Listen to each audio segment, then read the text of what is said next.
어느 크리스찬 가정사회학교에서 이 자녀들을 훈련시키는 세미나가 있었습니다. 그때 거기에 온 이 자녀들에게 자기 부모를 어떻게 평가하는가에 대한 설문조사를 했습니다. 근데 이 설문조사를 했는데 거기 이제 유독히 좀 색다른 응답을 한 아이의 대답이 이러했습니다. 아버지에 대해서 어떻게 생각하느냐 이런 질문에 아버지는 정들자 가버린 남자. 어머니에 대해서는 어떻게 생각하느냐? 두 얼굴의 여인. 이렇게 썼다고. 참 생각하면 생각할수록 뭔가 의미심장한 그런 답이었어요. 여러분, 우리가 이 자녀를 이 교육함에 있어서 흔히 우리는 뭐 사회 교육이 아니면 공교육이 뭐 책임져 줄 것이다, 그렇게 오해를 합니다. 그러나 절대로 이 사회 교육이 아니면 공교육이 우리의 자녀들의 교육을 책임 못 져줍니다. 물론 어떤 지식이나 학식 정도는 어느 정도 충족시켜 줄 수가 있겠죠. 그러나 사람이 살아가는 것이 어떤 지식이나 학식 가지고 살아가는 것 아니거든요. 사람다운 삶을 살아가는 교육을 해줘야 되는데 그걸 하지 못하잖아요. 그렇기 때문에 사람다운 삶을 살아가도록 하는 그 교육의 장이 어디 있느냐? 바로 그것은 부모가 교육하는 가정입니다. 가정보다 더 탁월한 교육의 장소가 없어요. 이 가정교육은 어떤 사회적인 교육보다 어떤 공교육보다도 탁월한 교육이 바로 부모 밑에서 제대로 배우는 교육, 이 가정교육. 이 가정교육, 이게 정말 중요한 것입니다. 그렇기 때문에 가정 안에서 우리 부모님들이 자녀들에게 본이 된다, 본이 되는 삶을 산다 하는 것은 정말 중요한 것입니다. 특별히 오늘 우리 기독교 크리스찬 가정 안에서는 더욱더 그렇습니다. 믿음을 가진 이 부모가 예수 안에서 신앙적으로 영적인 은혜를 사모하면서 영적인 분별력을 가지고 영적인 통찰력을 가지고 이 자녀를 잘 가르치고 지도하고 이끌어 간다는 것은 이것은 가장 좋은 부모 역할이에요.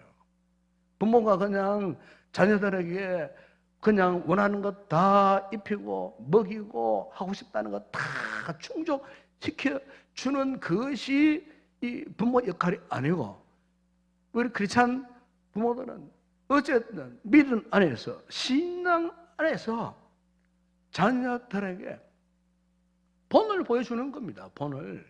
그래서 오늘 성경을 보시면은 하나님께서 부모들에게 자녀 양육에 관해서 두 가지 말씀을 하고 있죠. 먼저 하나는 뭡니까? 자녀를 노엽게 하지 말라, 그렇게 말씀했어요. 여러분, 여기에 노엽게 한다, 노여우한다는 말은 이게 무슨 뜻이냐면은 지금 자녀의 마음이 지금 무언가에 의해 갖고 부글부글 끓어오르는 상태예요. 이 말의 표현이 그런 표현이에요. 뭔가 이 자녀들의 마음속에 어떤 분노로 인해 갖고 속이 막 부글부글 끓어오르는 거예요. 마음에 어떤 노염이 생겼어. 지금 자녀 마음속에 뭔가 부글부글 끓어올라와요. 그러니까 부모와 자기와의 관계 속에서 뭔가 이 불편함, 못마땅함, 뭐 이런 어떤 문제가 있었던 것 같아요. 이런 문제 때문에 지금 자녀의 마음이 그냥 부글부글 끓어오르는 상태. 요즘 우리 주변을 보게 되면은 이렇게 자녀들의 마음 속에 그 속이 부글부글 끓어오르는 상태에 있는 자녀들이 많아요. 어떻게 이런 자녀들이 많이 생기는가? 여러 가지 이유가 있어요. 그 먼저 하나는 부모가 서로 헤어질 때 잘 살던 부모는 갑자기 헤어져 버려요. 이 자녀는 한마디로 충격인 거예요. 충격. 속이 불불 끓어오르는 거예요.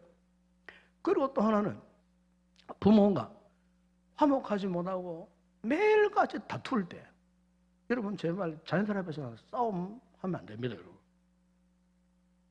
싸움하더라도 자녀가 잘 때, 학교 갔다 오기 전에 정 싸우고 싶으면 둘이 나가서 논밭에 나가서 싸우더라고요. 왜냐하면은 이 자녀들이 이 부모의 불화를 자주 보잖아요.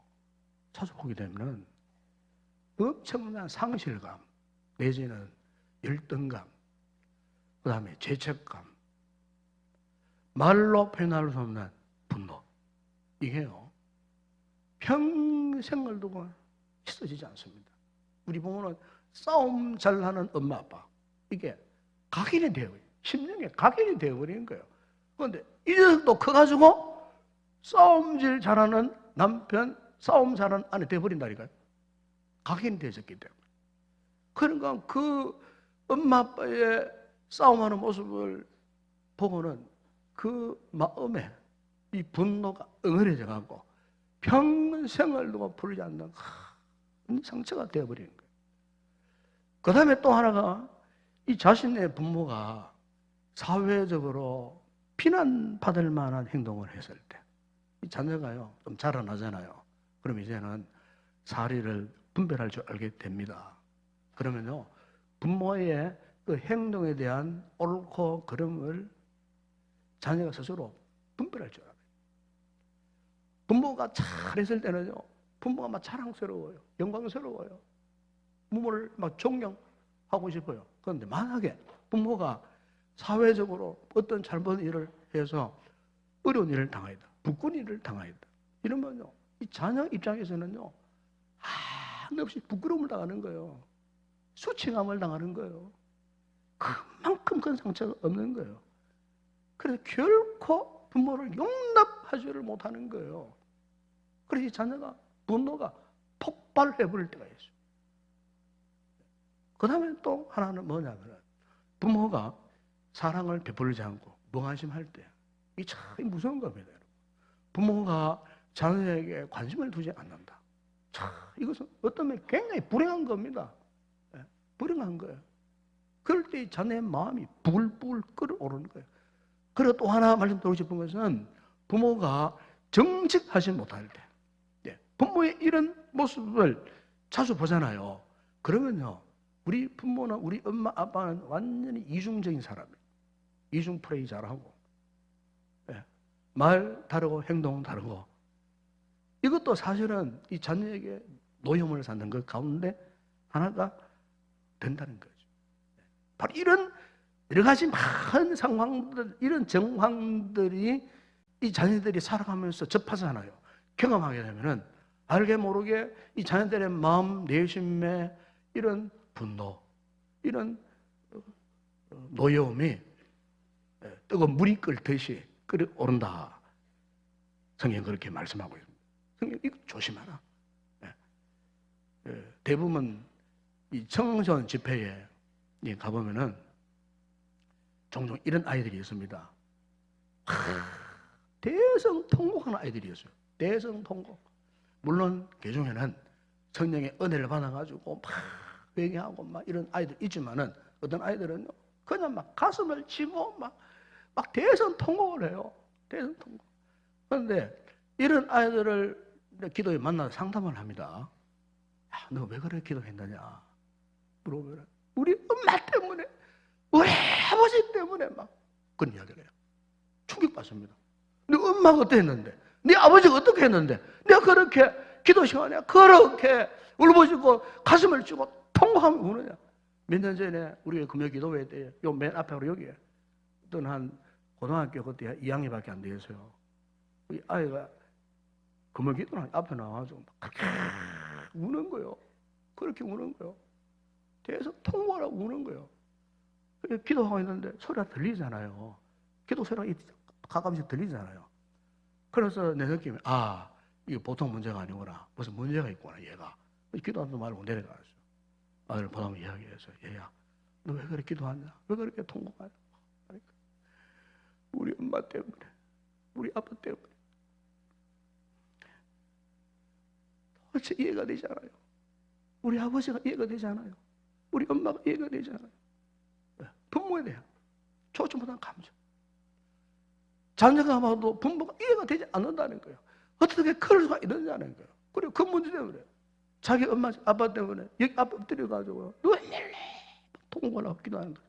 제가 직접 볼 수가 있었어요. 여러분, 우리 부모님들이 자녀들 앞에서 잘못 보이면요, 이렇게 자녀들의 그 마음에요, 울분이 생깁니다. 분노가 생깁니다. 성경은 자녀 교육에 있어서 절대로 자녀들의 가슴 파괴에 부모 때문에 이런 노여움이 일어나지 않도록 조심하라. 여러분, 자녀 가슴에 분노가 일어나 보세요. 그러면요, 부모에 대한 마음이 다쳐버려요. 대화가 되지 않아요. 왜? 믿을 수 없는 부모, 신뢰할 수 없는 부모, 나를 생각해 주지 않는 부모에 대해서 더 이상 마음문을 열지 않아요. 여러분, 자녀들이 이렇습니다. 마음문 닫아버리면 잘 안 열어요. 특별히 여러분, 요즘에는 이 사춘기가 일찍 온다 그러잖아요. 사춘기가 초등학교 4학년 되면 사춘기가 옵니다. 옛날에 중학교 1학년 들어가야 사춘기 온다 그래요. 요새는 초등학교 4학년 되면 이미 사춘기 들어갑니다. 굉장히 예민해지는 거예요. 그러면은 부모에 대한 단 한 번의 상처나 단 한 번의 단절이 오잖아요. 그때부터는 부모에 대해서 마음문을 닫아놓습니다. 안 엽니다, 여러분. 열지 않습니다. 네. 어디 가서 마음문 여느냐? 꼭 보면은 안 좋은 친구, 행실이 불량한 친구 만나가지고 마음문 엽니다. 왜? 저들끼리는 잘 통해. 이해가 되어지니까. 좋은 친구 만나가지고 대화되면 괜찮은데 꼭 보면은 질 안 좋은 친구를 만난다고 말이에요. 한번 엇나가 버리잖아요. 다시 돌이킬 수 없는 다른 길로 가버릴 확률이 굉장히 많은 거예요. 왜? 부모에 대한 분노가 해결되지 않으면, 그 상처가 해결되지 않으면 아주 고집스러운 아이로, 도대체 부모의 말을 전적으로 듣지 않는 이는 불량한 아이가 될 수밖에 없다는 거예요. 그래서 절대로 자녀의 이 가슴에 이 분노의 감정이 일어나지 않도록 그렇게 조심하라. 오늘 사도 바울은 우리 그것에게 말씀하고 있어요. 그 다음에 또 하나 보면은 어떻게 부모가 자녀를 양육할 것인가?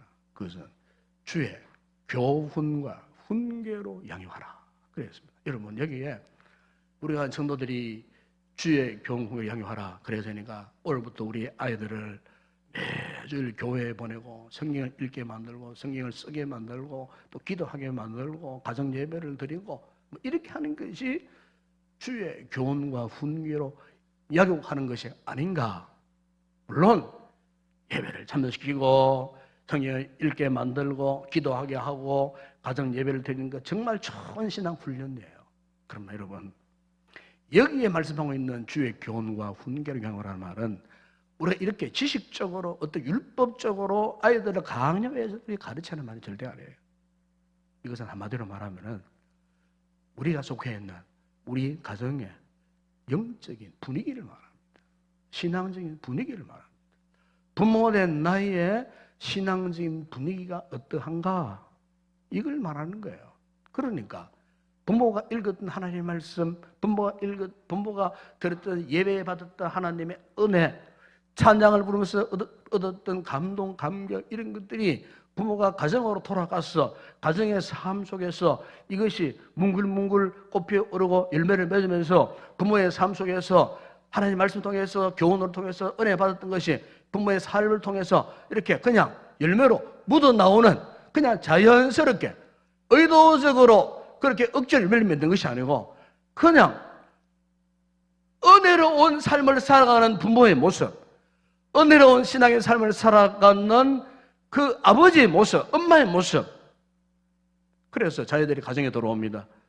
우리 엄마 아버지 보면은 너무 기쁘고 즐거워 반갑고 너무 사랑스러워지고, 부모는 자녀를 보면은 너무나 귀엽고 너무나 소중히 생각이 되어져. 자녀는 부모를 볼 때마다 너무나 존경스럽고 부모에 대한 조금도 불만도 없이 만족스러워. 그래서 가정 안에 들어오면은 하루의 피로가 다 풀리고 하루의 스트레스가 다 날아버리고 온 가족이 모이면은 그냥 기쁘고 즐겁고 그런 가정. 말씀이 그 가정에 잘 녹아져가지고 자연스럽게 생겨난 영적인 분위기. 여러분, 성경 그걸 말하는 겁니다. 이게 여러분 주의 교훈, 훈계로 양육하는 겁니다. 자녀를 봤다면은 잔소리 하기 시작하고 야단치고, 그리고 뭐든지 부모가 알아서 다 결정 짓고 부모가 이끌어 가는 대로 자녀는 묵묵히 대답도 못하고 그냥 강요당하는 분위기 속에서 여러분 절대로 우리의 자녀들은요 바르게 잘 알 수 없어요. 오히려 그런 자녀들은요, 그런 부모에 대해서 자꾸 화가 나요. 뿐만 아니고 부모가 이중적이라고 느껴질 뿐, 절대로 그런 부모 신앙 자녀들이 좋다고 절대로 생각하지 않는다는 겁니다. 부모가 볼 때마다 야 교회 갔냐, 교회 갔다 왔냐, 예수 잘 믿어라 노래를 부르는데도 그런 자녀들은 자꾸 빗나가 버립니다. 그 이유가 뭘까요? 가정예배를 드리는데도 이런 아이들은요 예배의 즐거움을 몰라요. 왜? 부모가 기다렸다는 듯이 예배에 말씀 한 절 딱 끄집어내고는 그 말씀을 빙자해가지고 또 잔소리를 해대기 시작합니다. 그러니까 이 아이들이 이런 분위기 속에서 예배의 즐거움을 느낄 수 있겠어요? 가정 예배가 자연스럽고 정말 즐겁고 드리고 싶어야 되는데 예배 분위기가 이러니까 결국엔 뭡니까? 이 교회에 와서 주일 예배조차도 지겨워지는 거예요. 1시간 예배 드리는 거 지겨워지는 거예요. 예? 이런 저는 핑계로 주일날 예배에 참석 안 해요. 억지로 왔다 할지라도 그냥 의무감으로 그냥 지겨운 시간 그냥 때우고 지나갈 뿐이에요. 그러면 여러분 우리 부모님 반드시 기억해야 할 것이 있어요. 그것은 우리 부모님이 말하는 어떤 내용보다도 부모의 영적인 분위기입니다. 그 가정의 영적인 분위기. 아이들은요, 이 가정의 영적인 분위기, 우리 부모의 영적인 이 분위기를 통해 가지고 아이들이 배웁니다. 저절로 배웁니다. 꼭 이래라 저래라 하지 않아도 그 분위기를 봐서 그냥 분위기 때문에 아이들이 저절로 그 분위기에 편성해서 자신도 모르게 아주 건강한 아이로, 영적으로 건강한 성숙한 아이로 그렇게 자라간다는 거예요. 여러분, 그렇기 때문에 오늘 우리가 이 말씀에서 주의 교훈과 훈계의 진정한 의미가 무엇인가 이것을 깨달아야 돼요. 그러기 위해서는 우리 부모님의 삶에 전적인 변화가 와야 됩니다. 신앙적인 전적인 변화가 와야 돼요. 세상적으로 말하는 윤리적인 도덕적인 진정한 변화가 와야 돼요. 우리 아이들이 바라볼 때 존경할 만한 그런 변화. 어머니 학교 이 강사로 활동을 하고 있는 한동대 이기복 교수님이라는 분이 있습니다. 제가 언젠가 우리 교수님 초청하려고 준비하고 있습니다만, 이 이기복 이 교수님의 자녀 교육에 대한 세미나를 하면서 그가 이런 간증을 했던 적이 있습니다. 어느 날 이제 고등학교 올라간 딸이 성적표를 들고 왔어요. 그런데 이 성적이 떨어져 버렸어요. 되게 이제 부모님들이 민감해지지 않습니까? 아이가 성적이 떨어지면 그 막 인상이 막 촥 눈빛이 달라집니다. 딱 달라집니다. 기분이 조금 이게 다운되죠. 성적이 탁 떨어지면은. 그래 그런 기분이 드는 그 순간에 이기복 교수가 자기 딸을 획 끌어안았어요. 획 끌어안고 하는 이야기가, 난 늘 성적과 상관없이 사랑한단다 하면서 탁 끌어안아줬어요. 근데 문제는 이제 그 다음에도 성적이 또 떨어졌어요. 야, 순간적으로 어떻게 할까?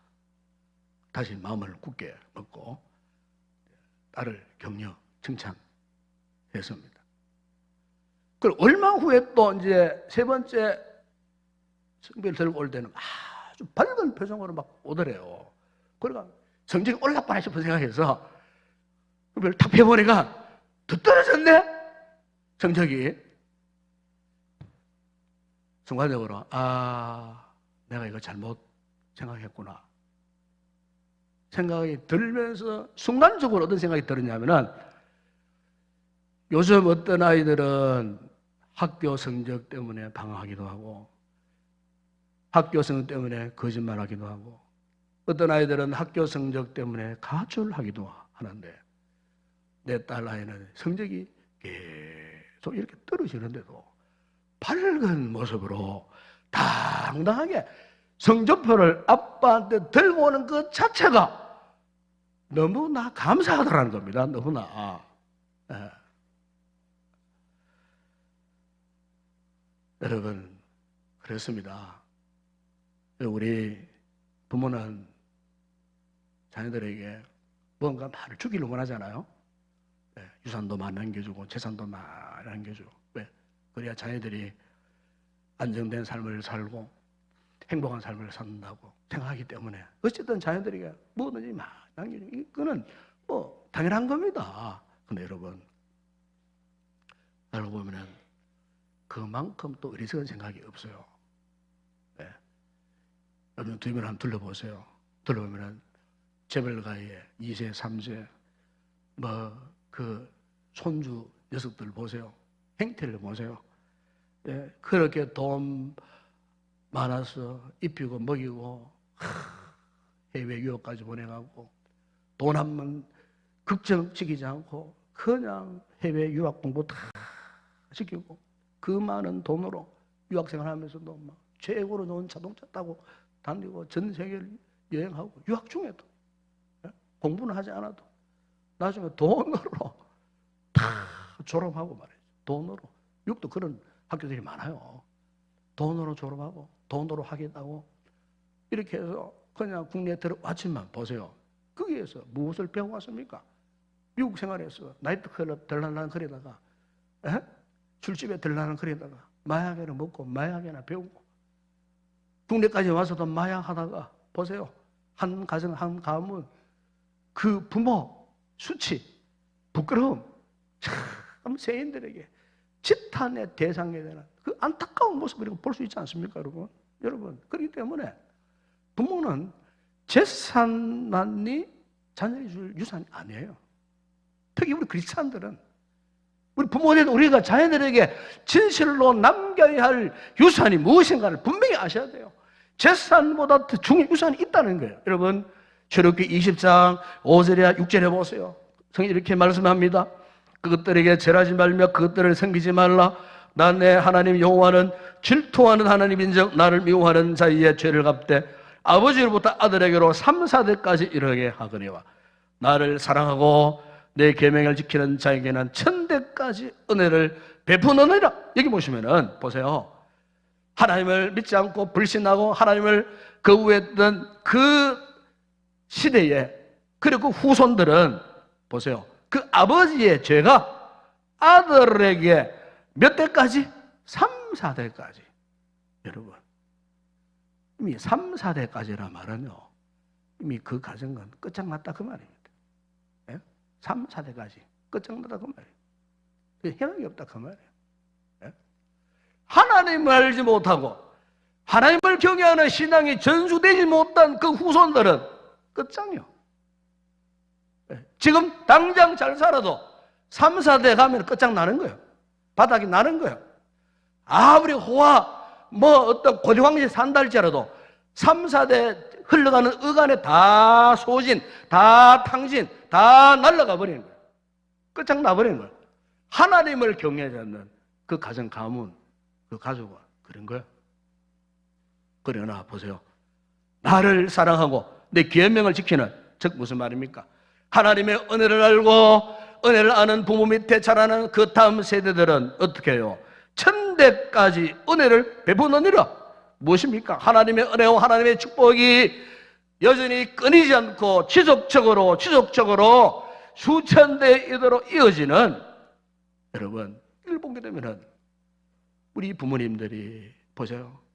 자녀들에게 전해줘야 할 진정한 축복의 유산이 무엇인가? 진정한 축복의 유산이 무엇인가?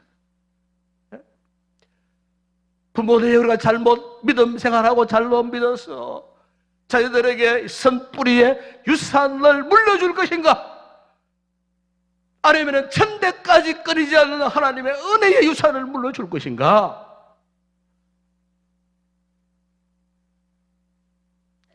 이걸 생각하면은 저를 포함해서 우리 모든 부모님들은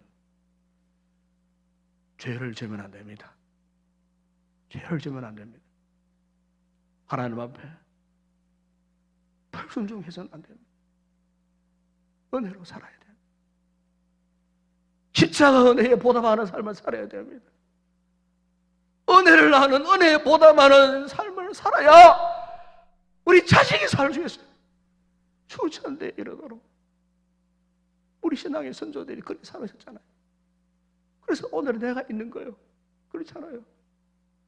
우리 선조들의 불의 눈물의 씨앗 기도에 열매를 따먹고 있는 거예요. 우리가 지금 이런 우리가 우리 대해서 끝나버리면 어떻게 되겠습니까?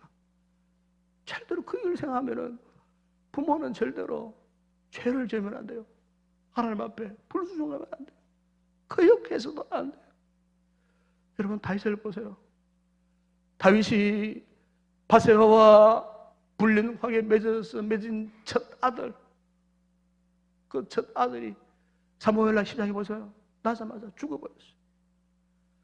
불의의 씨앗이었지만은 다윗은요, 그 아이가 죽자마자 금식을 하고 땅에 엎드려 일어나지 않고 통곡을 했어요. 감히 신하들이 그를 어떻게 위로할 바를 모를 정도로 다윗이 정말 깊은 신음 속에 빠져들어갔습니다. 밤새도록 땅에 엎드려 일어나지를 못했어요. 한번 생각해 보세요.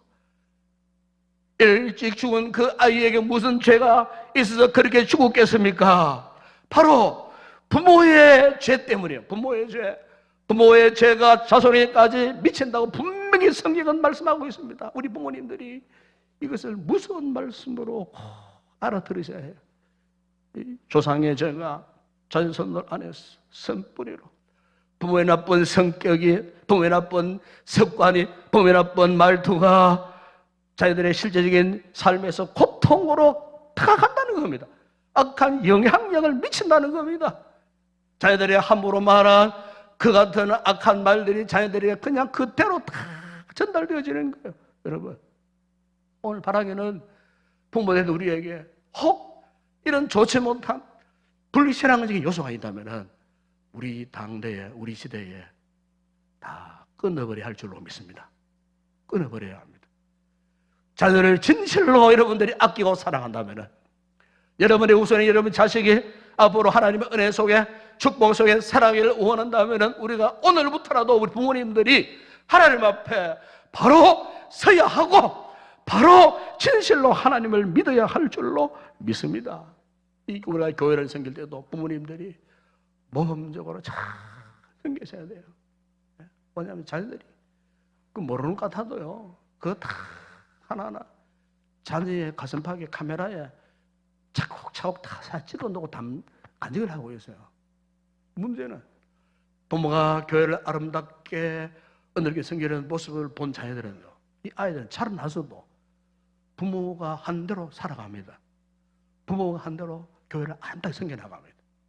그러나 부모가 좋지 못한 방법으로, 안 좋은 모습으로 교회를 섬겨한다.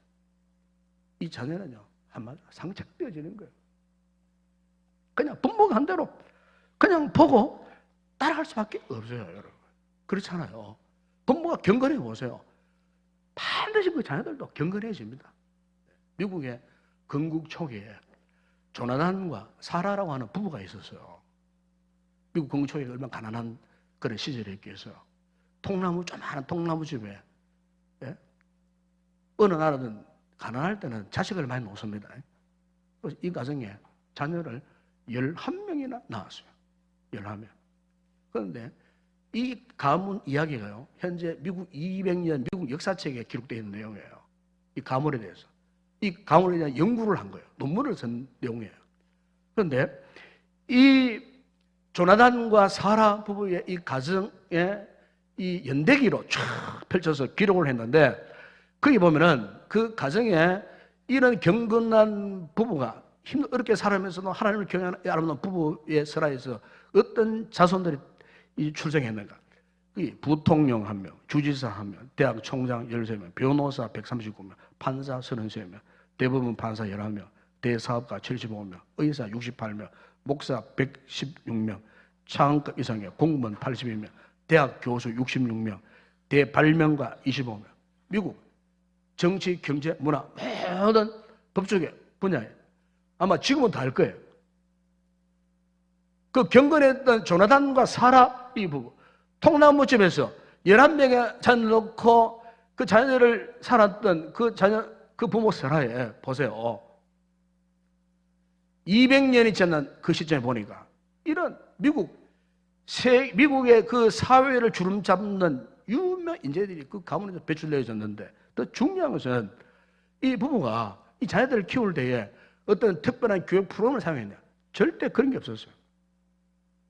단지 부부가 믿음과 소망과 사랑 가운데, 오직 하나님의 은혜 가운데 그냥 행복하게 살았을 뿐이었어요.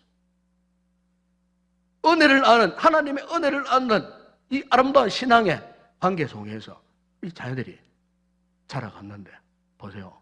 이 같은 영적인 분위기 속에 자란 아이들이 보니까 훗날에 큰 그릇이 되더라, 그 말이죠. 여러분, 그렇습니다. 저는 그렇게 생각합니다. 여러분 자녀가 잘 되려고 원하시죠? 그러면요, 우리 부모님의 영적인 그릇이 커야 됩니다. 세상적인 그릇, 그거 말하는 거 아닙니다. 신앙의 그릇, 영적인 그릇, 부모의 그 은혜의 심령의 그릇이 컨텐츠가 크면 클수록, 은혜가 엄청나게 당기면 당길수록 그 은혜의 영향력이 자녀들에게 고스란히 전달되어지는 거예요. 부모가 어떤 사회적인 영향을 가졌다고 그 아이가 출세하는 거 아니에요. 우리 성도들은 하나님 주시는 은혜의 영향력, 믿음의 영향력을 끊임없이 줄 수 있느냐, 공급해 줄 수 있느냐, 도전을 줄 수 있느냐, 감동을 줄 수 있느냐. 여러분, 우리나라 초대교회 유명한 목사님 가운데 한 분 가운데 이 길선주 목사님이라는 분이 계십니다. 근데 이 길 목사님에게는 기도의 점이 있었어요. 기도의 점이 뭐냐면 아들이 하나 있었어요. 아들이 평양에서 아주 유명한 남봉꾼이었습니다. 술중병이었습니다. 그래서 이 길 목사님이 평양 장대인교회 장로님으로 계실 때에 이 아들을 볼 때마다 막 속이 터지는 거예요. 예? 남봉꾼 아들, 그 아버지 심리가 어떻겠어요? 그래서 아들을 볼 때마다 잔소리하고 막 고함 지르고 소리 치고 심지어 막 욕까지 하고 막 저주까지 했대요. 물론 그 아버지, 자식을 사랑하는 그 아버지 심정 아니겠어요? 잘못 표현돼서 그렇지만은, 그러나 부모의 속이 타니까 막 그런 막 욕도 하고 막 저주까지 했는데, 어느 날 미국 성교사님이 이 모습을 지켜보시다가 장로님을 부르시더랍니다. 그리고 미국 성교사님이 이런 권면을 하시더랍니다. 목사님, 이제부터는 아들을 저주하지 마시고 축복하세요. 축복 기도하세요. 비록 아들의 행태가 마음에 들지 않더라도 어쨌든 아들을 저주하지 마시고 욕하지 마시고 축복하세요. 그런데 그때 그 순간에 이 성사님의 이 권면이 하나님 말씀대로 말씀처럼 들리더라는 거예요. 마음에 큰 감동을 받고 그 길로 이 길선주 목사님이 새벽 기도를 하기 시작해서요. 우리 한국교회 새벽 기도 운동이 이때부터 일어나는 겁니다. 새벽 기도 100일을 작정했어요. 매일 새벽마다 길 목사님이 두 손 들고 아들 향해서 축복하면서 눈물로 기도한 어느 날 아버지의 그 인간적인 눈으로 본 아들의 모습이 사라져버리고 예수님의 눈으로 그 아들이 보이는데 아들이 너무너무 한없이 복스럽게 보이더라고요. 아들이. 그래서 아들을 위해서 축복 기도를 하는데 마지막 100일째 기도가 딱 끝나는 아침에 새벽 기도에 이 아들이 웬일인지 아버지가 기도하는 새벽 기도 예배실에 들어오더라는 겁니다. 오더면은 그 앞에 엎드려가지고 눈물을 흘리면서 대성 통곡을 하더라고요. 아들을 끌어안고 아버지도 울고 아들도 울고. 여러분, 그 길로 이 아들이 그의 모든 삶을 청산하고 새로운 사람으로 훌륭한 아들로 변화되었다는 그런 일화가 있습니다. 여러분, 혹 여러분의 가정에 우리 부모님들이 자녀 문제 때문에 고민하는 분이 있지는 않습니까? 혹 여러분 자녀들 위해 기도할 때에 우리 아들을 고쳐달라고 변화시켜달라고 그렇게 기도하는 분 안 계십니까? 여러분, 오늘부터 기도 제목을 바꿔야 됩니다. 어떻게 해요? 하나님, 내가 부모된 내가 우리 자녀들 앞에서 이제 내가 바로 살기를 원합니다. 자녀들 앞에서 내가 올바른 신앙을 보여주기를 원합니다. 여러분, 오늘 우리 성도들이 자녀들 앞에서 이 같은 삶의 변화가 일어나면요, 우리 자녀들 역시 이런 변화의 놀라운 역사가 일어나는 줄로 믿습니다. 자녀들의 잔소리하고 다그치고 함으로써 자신들의 마음에 자꾸 이렇게 분노를 퍼붓는 이런 부모가 아니고 오히려 자녀들을 위해서 내가 먼저 십자가에 죽고 내 안에 그리스도가 살아 역사하시는 이 은혜를 먼저 부모가 체험하고 이 은혜 속에서 우리 자녀들에게 영향을 끼칠 때에 우리 자녀들에게 참으로 주의 교훈과 훈계로 주 안에서 훌륭한 자녀들로 성장되어지는 그런 귀한 역사가 일어날 줄로 믿습니다.